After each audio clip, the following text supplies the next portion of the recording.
Hello, greetings, and welcome to CPB 412/512 Chemical Engineering Thermodynamics.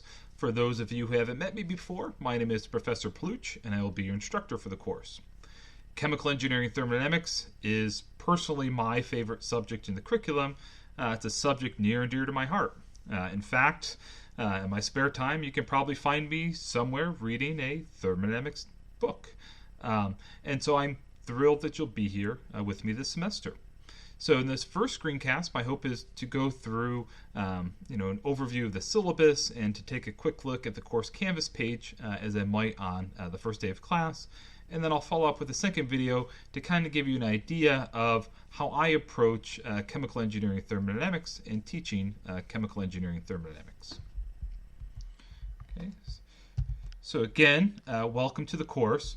While unfortunately I can't be there in person, I am confident that we are going to have a fantastic semester together. So first thing to note, the course is listed as hybrid, right? And so we do have class time scheduled for Monday, Wednesday, Friday, 1:15 to 2:10 p.m.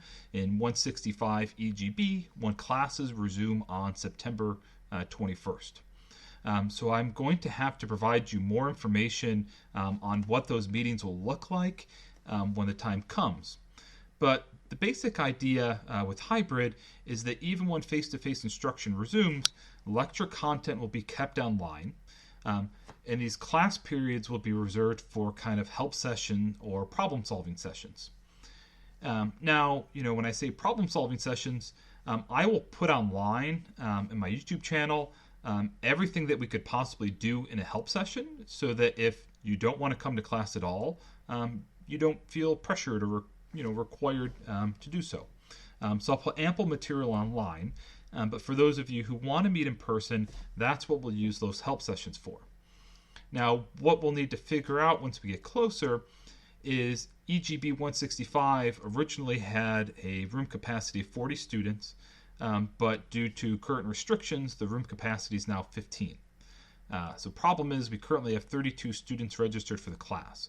So once we get closer to resuming face-to-face, we'll figure out how exactly we'll work lectures, right? And so maybe if there's only, say, 30 students that are interested in attending, we can have half the students come Monday, half the students come Wednesday, and then we can decide what we're going to do with Friday, or we can split the class up into thirds, okay? But we'll figure that out. I'll communicate with you as we get closer. But just to give you an idea of the situation we're facing with the classroom, but please also know that I will put ample material online. If there's more material you want, I am thrilled to put it up there, so do not hesitate to ask. Okay, so again, I'm Professor Paluch. My email is there. So I list my office, but unfortunately, there's not going to be any personal meetings in my office. So the university is stressing 6 feet of social distancing. There's no way that could be achieved, with me sitting with someone else in my office. So our office hours are going to be virtual. If you want to meet with me and talk to me face to face, maybe there's some matter you want to discuss. Let me know. We could try and find a larger space or possibly meet outside. But there aren't going to be any meetings in my office, and we'll try and keep everything office hours and those one-on-one interactions, if you want them, virtual if possible. If we need to meet in person, we'll try and figure something out, right? Maybe we can meet outside in front of the building and meet in person if you need to. So I have the link to my YouTube channel listed there. So if you've taken CPB 324, you'll know I post a lot of content on YouTube. And so I'll post a ton of content on there for 412 as well. Okay. If there's any other content you want me to add for the course, please don't hesitate to ask. I started putting material online for this course, believe it was January 2019, and have continuously added material since then. I like YouTube mainly due to the fact that it provides auto captions if necessary, and then it can control the quality of the content depending on the bandwidth available to you. But So there's my channel. I would encourage you to subscribe to. Office hours, as I mentioned, we're going to try and keep things as virtual as possible. So currently on my Google Calendar, I've blocked off Monday, Wednesday, Friday, 10 a.m. to 2, and then that'll change 10 a.m. to 1 p.m. Beginning on September 21st when in-person classes resume, because our class time is 1 to 2. But basically, I have this block of time blocked off of my Google Calendar. There's a link here you can click on. There's also a link on the syllabus and on the course Canvas page. You click on it, you'll bring up my Google appointment calendar, and you can just click to reserve a 30-minute appointment with me. If that time window doesn't work for you, just let me know, and we can find another time that does work and schedule that. Okay, so just communicate with me if you need any additional help, and we'll make it work. So these office hours will all meet using Zoom. We'll use my personal Zoom meeting room, I believe they call it. The link's given there. It'll also be in the calendar invites if you book an appointment. So only one person can make an appointment, but if you're in a study group of say 10 and all 10 of you want to talk to me, not a problem. Just share the link with your 10 friends and just give me the heads up that 10 of you will be joining me so that I can add them all to the classroom. Basically I have the room set up so that you get put in a waiting room, so I have to click to add you, just so that if I'm meeting with a person and maybe we're discussing something like grades, that you don't, barge in on the conversation. Okay, but if you need additional meeting times, please don't hesitate to reach out to me. If you need additional content posted on YouTube, by all means, let me know. I'm thrilled. I'm happy to. If you ever just want to sit down with me and talk thermo, all right, make an appointment. I'll be happy to sit down, drink a cup of coffee with you, and talk thermo. It would be my absolute pleasure. Okay. In case I don't mention it later, as I talk about posting content on YouTube and then office hours, the course is going to be asynchronous, and so I'll post lecture material online. My intention isn't doing anything live. Okay, and basically the motivation for this came from last spring when we moved online, trying to be conscious of the fact that some of you may be in different time zones, which makes taking a class live challenging, or if you're at home and you have little ones, it might be difficult to have quiet time in your house, and so just to try and give you the flexibility of when you can work on things. But even though the lectures will be asynchronous, remember that I am here and I am here to help you. So if you want to meet in person, make an appointment. If there's a group of you that want to have some discussion together, by all means make an appointment with me, and you're more than welcome to have discussions amongst yourselves as well.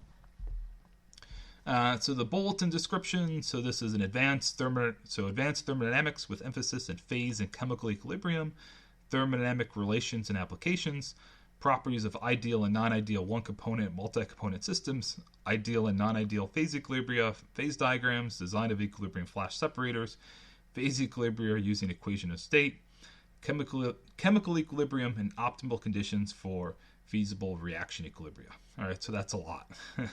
And so if I were to kind of distill this down, no pun intended, kind of the main topics we'll look at will be property relations, phase equilibria, and then mixtures. Okay, are going to be the three main topics we'll look at, which will consume essentially, hopefully 13 weeks of the semester. And then if time allows, we'll hopefully have a week, at least a week, to discuss a basic intro of the thermal, essentially the thermodynamics of, reaction equilibria. If I have it underlined, and so hopefully we'll touch upon in the course. We always seem to run out of time at the end, but if we don't get to cover it in great detail, please don't worry. That should be the first topic of discussion when you take CPB 415, chemical kinetics and reaction equilibria. There's a whole lot to cover in this course, and so I want to make sure I cover the most essential elements for you. terms of prereqs for the class, the only prereq for the class is your Engineering Thermodynamics class, CPB/MME 314. And to be honest with you, I'm not exactly sure what you were taught. So I taught the course once during spring 2015 and haven't been asked to teach the course since then. And so when I taught it a little different. I used the same textbook that we're actually going to use in this course and covered chapters 1 through 7. Right? What to me would be the ideal material covered in that course. But I know the truth is that that's not what is typically covered in the course. And I've had all sorts of good discussions with mechanical engineering in terms of why you study ideal gases so much. But to give you an idea of what I will go into this course, assuming that you have mastered, would be the first and second law of thermodynamics, balances in closed and open systems, thermodynamic paths and cycles, basic definitions, and reading and interpreting pure component phase diagrams. Now, I'll assume you have mastered this. Okay, remember, if you need any help, by all means, let me know. And when materials needed from Thermo 1, we'll at least review it. So if there are any issues, by all means, just let me know.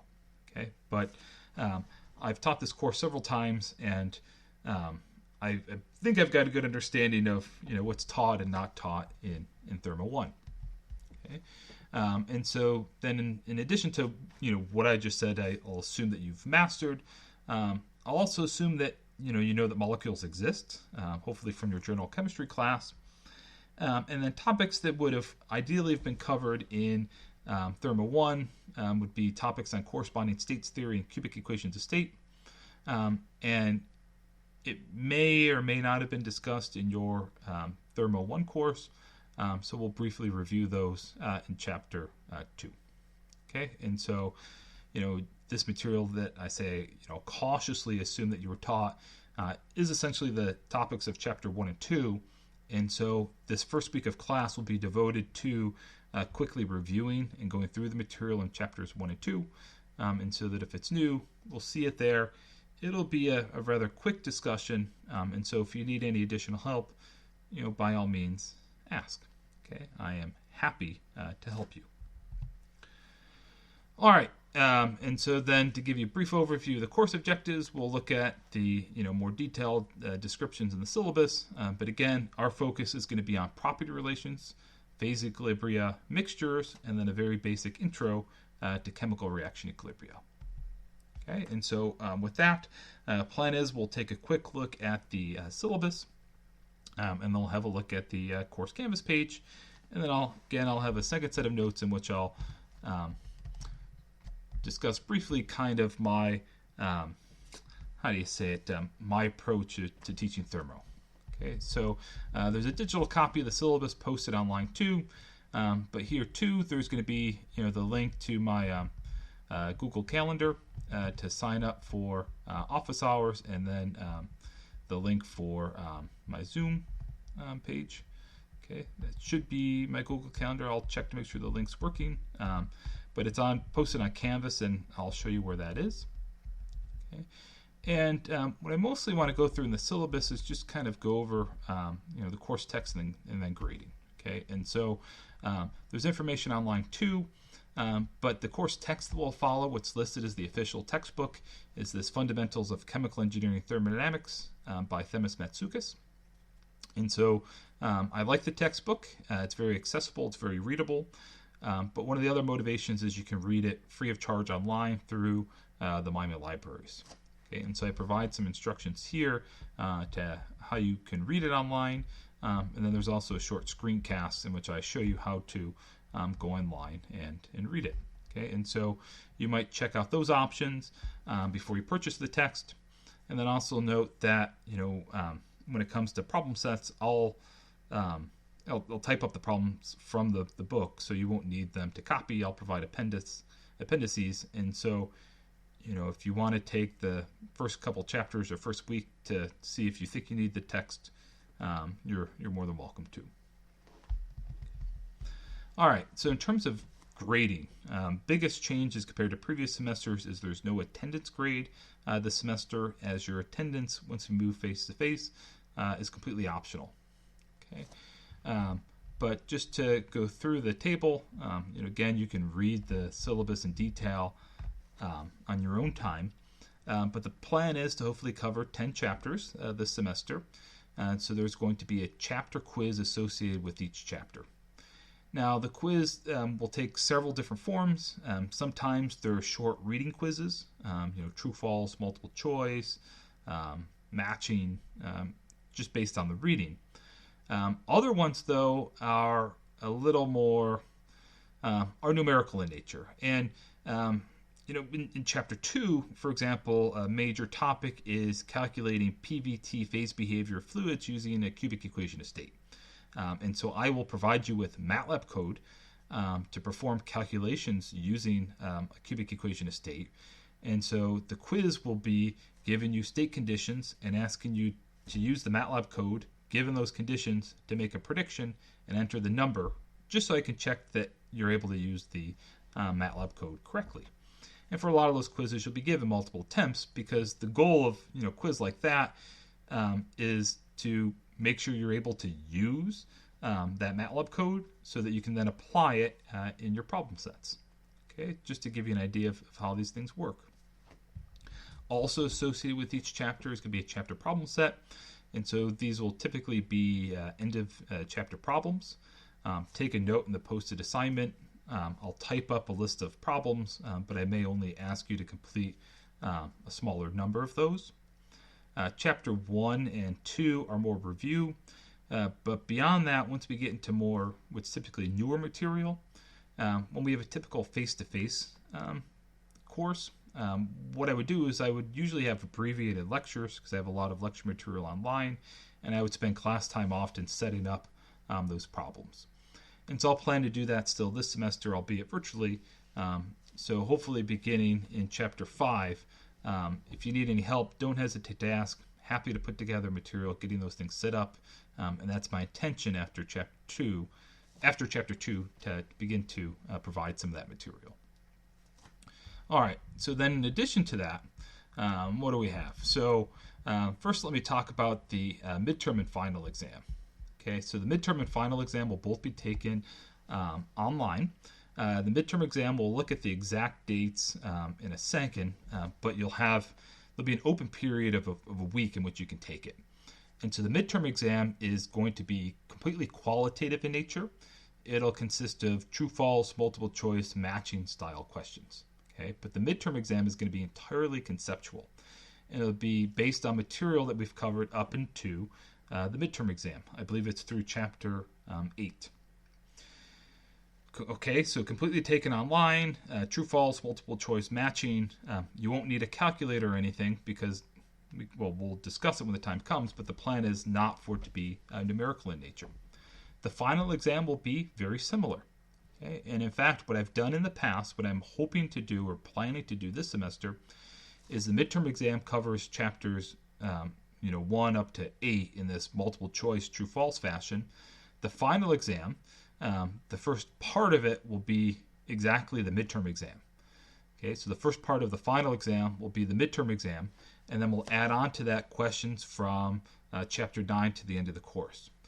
And the hope is you take the midterm exam, and if there's any problems that give you trouble, you can mentally note them, so that after the exam you can go and study that material further, kind of make sure you don't have any deficiencies in that first part of the course, and then master it for when it pops up again on the final.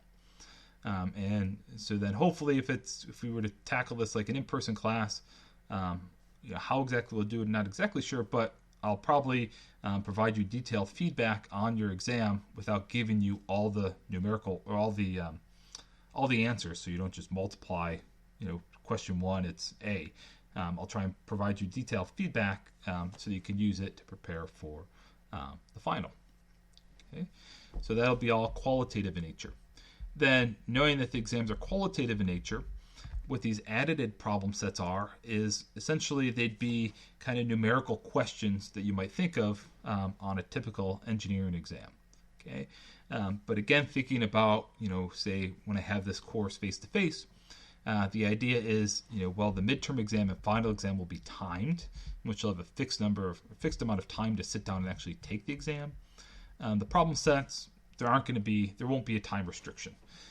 So the problem set will be assigned, and say you have a whole week to work on it, then submit your solutions. But these are meant to replace numerical style questions that would otherwise appear on an exam. Okay, so you can almost think of it like an open book portion of your exam. Then the last part is what I call modeling problems. And so the goal of the modeling problems is really just to get you to look at and work with real data. Okay, and so the first modeling problem we'll work on, which I've done several times now, is just you'll be assigned a couple of systems for which nurse thermophysical has reference data on, and you'll make predictions using a cubic equation of state. So say you are assigned butane. You'll predict PVT phase behavior of butane using van der Waals, SRK, and Pang-Robinson equation of state, and then you'll compare to that reference data. And so the goal is just to get you to actually use these cubic equations of state, see what information is needed to go into them, into the black box, what you get out of it, and then comparing to reference data so you can begin to assess how they perform. Right? So my hope is that everybody's able to do fantastically well in the modeling problems. Right? As long as you do it, you should get a very good grade for the modeling problem. The goal of it is more so to get you to actually work with and look at real data. Okay, but that's pretty much it. Everything will be taken and submitted on Canvas this semester. There's some material on attendance, facial coverings, and physical distancing from the university on there. So note the midterm exam. So my plan is the week of September 28th through October 2nd. We'll have the exam open. And basically I want to give you flexibility. And so if you are taking the exam, if you're taking the course, completely online, so perhaps you don't plan on returning to campus, again, trying to keep in mind that some of you may be in different time zones. Some of you may have, family at home with you, which makes it, limited in which you have hours of, quiet time in your house. So I just want to try and give you some flexibility in terms of when you're able to, sit down and take the exam. But once you sit down, it will be timed, but you'll just have some flexibility in when you sit down. And then, a note on the final exam is after the university revised the academic calendar, they haven't released final exam dates yet. So I don't have a date for the final exam. Right now they have, posted exam week when it is, but they haven't posted the date yet. And so once I have more details on the final exam, I'll let you know. It'll be taken online as well. And what'll just have to be determined is, if we're assigned a time, do I have any flexibility in kind of that testing window like I do for the midterm? But we will figure that out, when the information comes. And then very last, there is a course outline here that we will try and stick to and follow. If we are going through the course following this outline and things seem bad, well, not bad, but if anything comes up, just let me know, right? If we're on chapter 12 and you think we should slow down a little bit, say, and spend a couple more days digesting the material and working on the problem sets, let me know. Okay, please let me know. Okay, I think what's important to the course, especially with being online, is making sure that we can openly communicate with each other. Okay, so just let me know. I don't have experience with this course being fully online, and so just please be sure to communicate with me and know that I am here to do whatever I can to help you. All right, very last thing, I just wanted to quickly look at the course Canvas page. And so if you look at, so the home screen should come up to the modules. I'm in my instructor view, but for what we need to look at, it shouldn't matter. Okay. There is a discussion board, there's a link for at the top part about essentially Q&A. So if you just have any questions on the course, you can post there, and I can respond so the entire class can see. So under syllabus and course resources, so there's, besides the syllabus, which is also, linked to on the syllabus page, there are links to the, Miami libraries to go. So if you want to go access the textbook online, you can do it there. My YouTube channel, that link to sign up for office hours is there. And then here, so the appendix from the assigned course textbook, you can download a PDF, as well as another popular book by Smith, Van Ness, and Abbott, a scanned up copy of their appendix. We'll use that for corresponding states theory. But yeah, so, and then what a typical module will look like. So when chapter 1 comes up, there'll be a page which I'll post some screencasts, which are also found on my YouTube channel. But then, again, each chapter will have a quiz and a problem set, and so both of those are there. And then the solutions to the problem set are set to come live after the problem set is submitted. Okay, but the chapters will pretty much follow exactly that. We are trying to follow this schedule on the syllabus, and I'll try and communicate with you as best I can to make sure you're all staying on track and doing a great job. Okay, but again, if there's anything you need, please do not hesitate to ask. I am more than happy to do whatever I can to help you.